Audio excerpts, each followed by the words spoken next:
Hey, what's up guys? Quick video update on the Mustang. Got the engine installed.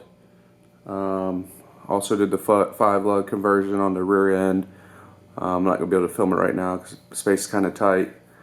So got the rear wheels on. I just need to wire everything up, plumb everything, and hook up the fuel system and everything like that. And then fire this thing up, put the front end back on, get it all painted.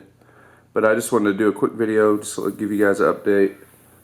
Should be able to hopefully get that knocked out here in the next week or two. I'll be posting more videos here, a lot more.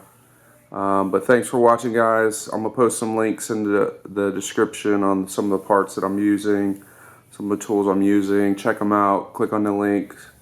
If you order something that helps the channel, I get a little percentage of the sale from Amazon, so that helps support me making these videos. But thanks a lot guys. Check back here soon. I'll post up some new stuff and keep it moving. Take it easy.